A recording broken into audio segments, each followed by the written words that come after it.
My name is Carl Beery. I've been a disaster volunteer for 42 years. I get a call from a first call volunteer who gets a call from the fire department. It says there's been a fire or a flood or some kind of disaster, and they'd like our assistance.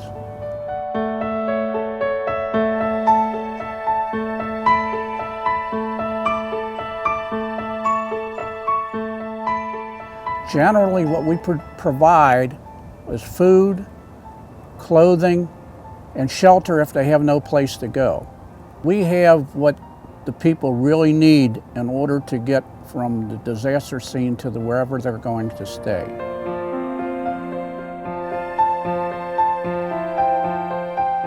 He was a customer in my husband's store, and he was pretty well on the lonely side, and we just took him in as a friend. We got a phone call that his house was on fire. 5:55 in the morning, light come on, I don't hear. Light come on, vibration, my dog wake me up, I still light, I hear alarm. His dog noticed it and woke him up, and then when he got up, he saw that Red Cross alarm, fire alarm was flashing, and he went to open up the door from the bedroom, and it was completely engulfed in smoke. I open the door, not smoke, I can smell, I won't go in there, I get out my outside, that's it. And when I got there, there was like 10 fire trucks all over the place, ambulance and everything. The house was already gone, almost completely gone. He was in the ambulance and grabbed me and was hugging me hysterically, crying. There was nothing saved. When he went back to clean up, he was able to find his birth certificate, which I have over here. Everything else gone. That smoke line works, oh yeah. The fireman told me who to pay for it, that was the Red Cross paid for. Red Cross, oh yes.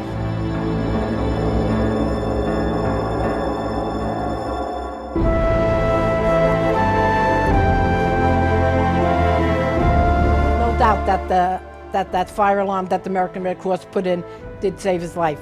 It definitely did. Yeah, Red Cross saved my life, yes you do. You saved my life.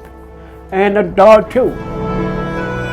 Helping someone at the lowest part of their lives, making the first step to recovery, is the ultimate satisfaction that I get as a disaster volunteer with the Red Cross. A lot of times the people will thank you. The first thing they'll say, I had no idea what to do and you were here to help me.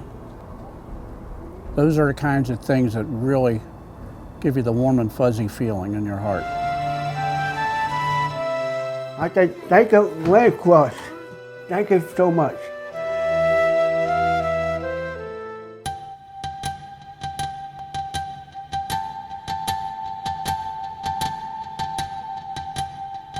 So I was right next to him. So when he started to have that kind of seizing, I realized at that point that something was up. It wasn't natural.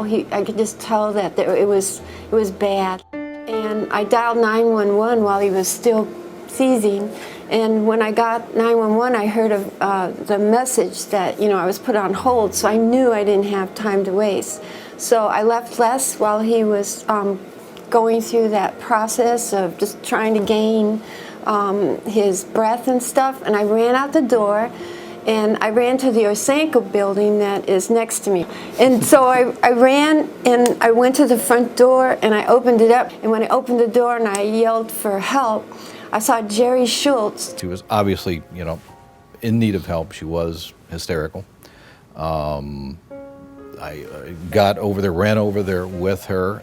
She's pleading with her husband to breathe and everything.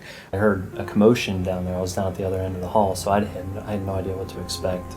David Bailey, our HR director, had come into my office and said, "Do you know CPR?" I said, "Yeah." So I followed him, and I noticed a sense of urgency in his voice, but that was about it. So I followed him over there and opened the door, and there's Jerry doing CPR. And he said, "Well, what can I do to help?" And he started with the chest compressions. There is a moment of doubt. Can I do this? Will I do this? Type of thing. But that, for me, was very fleeting. You think about it, but then you do it. You just do it. because you have to. That's what you've been trained to do. The main feeling that I felt was despair. I mean, you walk into that scene and you see how upset Mary was, and Les did not look good. I mean, we really expected him to take his last breath every time he gasped. And I just, picture Mary going on without Les, and that was the thought going through my head.